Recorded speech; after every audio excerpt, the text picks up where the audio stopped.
நம்ம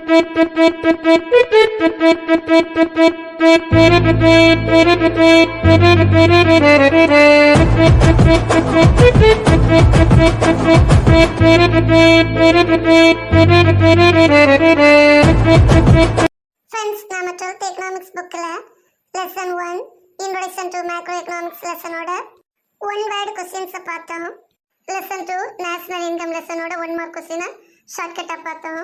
இப்போ நாம theories of employment and income லெசனோட 1 மார்க் क्वेश्चन ஷார்ட்கட்டா பார்ப்போமா. எம்ப்ளாய்மென்ட்னா வேலை வாய்ப்பு, இன்கம்னா வருமானம், தியரிஸ்னா கோட்பாடுகள். வேலை வாய்ப்பு மற்றும் வருமான கோட்பாடுகள். Every able-bodied person who is willing to work at the prevailing wage rate is employed called as answer full employment. இதை எப்படி ஷார்ட்கட்டா ஞாபகம் வச்சலாம்னா, every able-bodied person நல்ல ஆரோக்கியமான உடம்புள்ள மனிதர்கள் who is willing to work வேலை பார்க்கறதுக்கு அவங்களாவே முன் வருவாங்க. எதை பேஸ் பண்ணி முன் வருவாங்க? at the prevailing wage rate. வேஜ்னா கூலி, வேலைக்கு கொடுக்கக்கூடிய சம்பளத்தை பொறுத்து வருவாங்க. நல்ல திடமான உடம்புள்ளவங்க வில்லிங்க வேலை பார்க்கறத நாம எம்ப்ளாய்மெண்ட் அல்லது வேலை வாய்ப்புன்னு சொல்றோம். willing to work prevailing at the wage rate வந்தாலே full employment, முழு வேலை வாய்ப்பு அப்படின்னு ஞாபகம். willing to work prevailing the wage rate, full employment. will prevail full. Structural unemployment is a feature in dynamic society. ஸ்ட்ரக்சர்னா எங்க ரெண்டு உடம்பே பாருங்க ஃப்ரெண்ட்ஸ், எவ்வளவு ஒல்லியா அழகா இருக்கு. இதை நாம தமிழ்ல என்ன சொல்றோம்? கட்டமைப்பு. வேலை வாய்ப்பின்மையில் கட்டமைப்பு என்பது டைனமிக் சொசைட்டினா சமூக மாற்றத்திற்கான வழி. ஸ்ட்ரக்சர் நல்லா இருந்தா டைனமிக்கா சொசைட்டி இருக்கும். வேலை வாய்ப்போட ஸ்ட்ரக்சர் அழகா இருந்தா சமுதாயம் டைனமிக்கா இருக்கும். In disguised unemployment the marginal productivity of labour is. Disguise அன்எம்ப்ளாய்மெண்ட்னா மறைக்கப்பட்ட வேலை வாய்ப்பு இன்மையில், மார்ஜினல் ப்ரொடக்டிவிட்டினா உற்பத்தியின் விளிம்பு, அதாவது ஸ்டார்டிங் பாயிண்டோட தொழிலாளி எப்படி இருப்பாரு? வேலை வாய்ப்பே இல்லை, அப்போ ஒரு தொழிலாளி எப்படி இருப்பாரு? வீட்டில் சும்மா வெட்டியா உட்காந்துருப்பாரு, அதான் 0 லெவல். டிஸ்கைஸ்ட் அன்எம்ப்ளாய்மெண்ட் மறைக்கப்பட்ட வேலையில, marginal productivity of the labour is விளிம்பு உற்பத்தியில தொழிலாளியின் நிலை, தொடக்க உற்பத்தியில் தொழிலாளியின் நிலை 0 லெவல்ல இருக்கு, 0.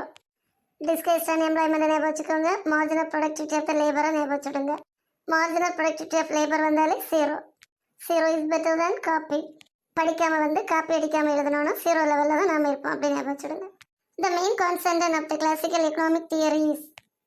கிளாசிக்கல் எக்கனாமிக் தியரினா பாரம்பரிய பொருளாதார கொள்கைகள் அல்லது மரபுவழி பொருளாதார கொள்கைகள். மரபுவழி பொருளாதார கொள்கைகளின் முக்கியத்துவம் என்ன? Economy is always in the state of equilibrium. ஈக்லிபிரியம்னா ஈக்குவல், நான் நெட்டோலியக்கெல்லாம் ஈக்குவலாக உள்ளே இருக்கமா, அதுதான் ஈக்லிபிரியம். ஈக்லினா சமம். பாரம்பரிய பொருளாதார கொள்கைகள் எதை சொல்லுதுன்னா, பொருளாதாரம் எப்பவுமே சமமா இருக்கும், ஏற்ற இறக்கங்களோட இருந்தாலும் சமநிலையில இருக்கும். Contention of classical economic theory வந்தாலே economy is always in the state of equilibrium, equal அப்படின்னு சொல்ற வேட ஞாபகம் வச்சுடுங்க. J B Say is a classical economist, பாரம்பரிய பொருளாதார நிபுணர். எஸ்ஏஒய் சேனா சொல்றது எதை சொன்னாரு? பாரம்பரிய பொருளாதார கொள்கைகளை பத்தி சொன்னாரு. கிளாசிக்கல் எக்கனாமிக்ஸ்னாலே J B Say. According to Keynes, which type of unemployment prevails in capitalist economy? J M கீன்ஸின் கூற்றுப்படி முதலாளித்துவ நாடுகளில் எந்த வகையான வேலையின்மை ஆதிக்கம் செலுத்தும்? கேபிட்டலிஸ்ட் எக்கனாமினா முதலாளித்துவ பொருளாதார கொள்கை. Answer under employment. கீன்ஸோட கருத்துப்படி வேலைவாய்ப்பின்மையில் முதலாளித்துவ பொருளாதாரம், அண்டர் எம்ப்ளாய்மெண்ட்னா வேலையின் கீழ் இருந்தது. கேபிட்டலிஸ்ட் எக்கனாமி இருந்த நாடுகள் எல்லாம் வேலை இருந்துச்சு. ஃப்ரெண்ட்ஸ், இதை எப்படி ஷார்ட்கட்டாக ஞாபகம் சொல்லலாம்? கீன்ஸு அன்எம்ப்ளாய்மெண்ட் வேலைவாய்ப்பின்மையில் கேபிட்டலிஸ்ட் முதலாளி கூட அடியில் ஒழிச்சிருந்தார். அண்டர் எம்ப்ளாய்மெண்ட்னா அடியில் ஒழிச்சிருந்தார். கீன்ஸ் அன்எம்ப்ளாய்மெண்ட், கேபிட்டலிஸ்ட் எக்கனாமி வந்தாலே அண்டர் எம்ப்ளாய்மெண்ட். கீன்ஸ் எப்போவுமே அண்டரில் தான் இருப்பார். The core of the classical theory of employment is law of market. பாரம்பரிய பொருளாதார கொள்கையில வேலைவாய்ப்பு எதை சார்ந்ததுன்னா சந்தை, மார்க்கெட், அதோட சட்டத்திட்டங்கள் சார்ந்தது. Core of the classical theory of employment வந்தாலே லா ஆஃப் மார்க்கெட், சந்தையோட கோர். வேலைவாய்ப்புல பாரம்பரிய கோட்பாடுகள் அப்படின்னு ஞாபகம் வச்சுடுங்க. Keynes attribute unemployment to a lack of effective demands. Keynes வேலைவாய்ப்பின்மையின் பண்புகளாக, அட்ரிபியூட்னா பண்புகளாக இதை சொல்கிறார். A lack of effective demands, தேவை அதிகமாக இருக்குது. ஆனால் அது வந்து எப்படி இருக்குன்னா லாக் ஆகி இருக்கு. லாக்குனா பூட்டு ஞாபகம் வச்சுடுங்க. ஓப்பன் ஆகாமலே பூட்டு போட்டு வச்சுருக்காங்க. கீன்ஸ் லாக்கு போட்டார் எதுக்கு? எஃபெக்டிவ் டிமாண்டுக்கு. கீன்ஸோட லாக் என்னது? Effective demand. Flexibility brings equality between saving and investment. Answer interest.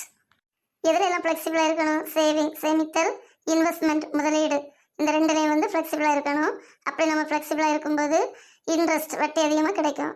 Flex வைக்கணும் எதுக்கெல்லாம்? சேவிங்ஸுக்கும் இன்வெஸ்ட்மெண்ட்டுக்கும் இன்ட்ரெஸ்ட் நிறைய கிடைச்சேன்னு. Dash theory is a turning point in the development of modern economic theory. Keynes theory. நாம மாடர்னாக இருக்க மாதிரி பொருளாதாரமும் மாடர்ன் ஆச்சு. யாரால? கீன்ஸால. இதை நம்ம பொருளாதாரத்தோட டேர்னிங் பாயிண்ட், திருப்புமுனை அப்படின்னு சொல்கிறோம். எக்கனாமி மாடர்ன் ஆனது கீன்ஸால. The basic concept used in Keynes theory of employment and income is effective demand. வேலைவாய்ப்பு மற்றும் வருமானத்தில் கீன்ஸ் கோட்பாட்டின் அடிப்படை நோக்கம். Effective demand. டிமாண்ட் வந்து ரொம்ப எஃபெக்டிவாக இருக்கணும். இதை எப்படி ஷார்ட்கட்டாக ஞாபகம் சொல்லலாம்னா basic concept in Keynes theory effective demand. கீன்ஸோட டிமாண்ட் வந்து ரொம்ப எஃபெக்டிவாக இருந்துச்சு. The component of aggregate demand is government expenditure. Aggregate டிமாண்டோட மீனிங் மொத்த தேவையான பொருள்.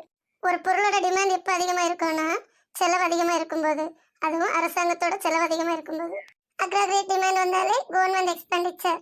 அக்ராகிரேட் supply is equal to C plus S plus T plus RF. C consumption, S saving, T tax payment, RF donation of international relief effort. Aggregate supply வந்து எதுக்கு ஈக்குவலா இருக்கும்னா C plus S plus T plus RF. Keynes theory pursues to replace laissez-faire by state intervention in certain situation. Pursues means தொடர்கிறது. எதுல எல்லாம் தொடர்கிறதுனா laissez-faire அரசின் தலையீடு. கீன்ஸின் கூற்றுப்படி பொருளாதாரத்தில் அரசின் தலையிடா கொள்கை சில சிச்சுவேஷன்ல தலையிட வேண்டிய சூழ்நிலையை உருவாக்குறது. ரீப்ளேஸ் laissez-faire வந்தாலே state intervention in certain situation அப்படின்னு ஞாபகம். In Keynes theory of employment and income is the basic causes for the economic depression. Economic depression பொருளாதார மந்தம். வேலை வாய்ப்பின்மையும் வருமானமும் பொருளாதார மந்தத்திற்கு மிக முக்கிய காரணம்னு கீன்ஸ் கோட்பாடு சொல்லுது. அதுக்கு ரீசன் என்ன தெரியுமா? less aggregate demand in relation to productive capacity. Demand வந்து குறைவா இருக்கும்போது ப்ரொடக்ஷனோட கெப்பாசிட்டி அதிகப்படுத்தினால பிரயோஜனம் இல்லை. காஸ் ஆஃப் எக்கனாமிக் டிப்ரெஷன் வந்தா demand in relation to productive கெப்பாசிட்டியை ஞாபகம் வச்சுடுங்க. பொருளாதாரம் மந்தமா இருக்கும்போது பொருட்களுக்கு தேவையை அறிஞ்சு உற்பத்தி பண்ணணும். Classical theory advocates balance budget. பாரம்பரிய பொருளாதார கோட்பாடு எதை சொல்லுதுன்னா சமநிலை வரவு செலவு திட்டம். வீட்டில் உள்ள பட்ஜெட் எப்பவுமே பேலன்ஸா இருக்கும். எதனால? கிளாசிக்கா இருக்கும். Keynes theory emphasised on equilibrium short run. கீன்ஸோட தியரி பொருளாதாரத்துல எந்த சமநிலையை வலியுறுத்துது? Short run. எம்பசைஸ்ட் ஈக்குலிபிரியம் வந்தாலே ஷார்ட் ரன்.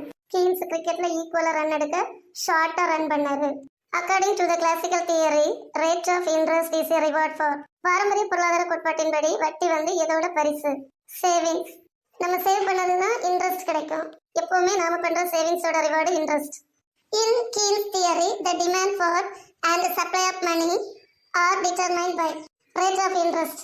கீன்ஸோட கோட்பாட்டின்படி பணம் வெளியிடுவது டிமாண்டை பொறுத்தது. இதை வந்து டிசைட் பண்ண காரணம் என்னன்னா ரேட் ஆஃப் இன்ட்ரெஸ்ட் வட்டி விகிதம். Demand for supply of money வந்தாலே ரேட் ஆஃப் இன்ட்ரெஸ்ட். கீன்ஸுக்கு பணத்தோட தேவை இருக்கும்போது தான் அந்த பணத்தால் அவருக்கு வட்டி கிடைக்குது. Say's last the operation of days in the economy. சேயோட லா வந்து பொருளாதாரத்தில் எதை ரொம்ப அழுத்தி சொல்லுதுன்னா automatic price mechanism. Automatic price மெக்கானிசம்னா தானியங்கி வழி விலைமுறை. சே எதை ஸ்ட்ரெஸ் பண்ணாரு? தானியங்கி வழி விலைமுறை. முயற்சியுடன் மோது தோல்விகள் உடைந்தோடும். இலக்கு நோக்கி ஓடு வெற்றி கை சேரும். கலங்கரையின் வெளிச்சமாயிரு உயரத்தில் இருந்து உதவிடு. பார்கடலில் நீ நீண்ட நேரம் முத்துக்கள் உன்னை தேடி வரும். உன்னில் இருக்கும் வெளிச்சம் உதயமாகும் நேரம் உலகமே உன்னை தேடி வரும். உன்னை யார் உருவாக்கினார் என்பதை விட நீ எத்தனை பேரை உருவாக்கினாய் என்பதே உன் வரலாறு. உனக்கென்று ஒரு பாதை வகுத்துக்கொள், அதில் நீயே ராஜாவாக இரு. சிப்பாய்கள் தானாக சேர்வார்கள்.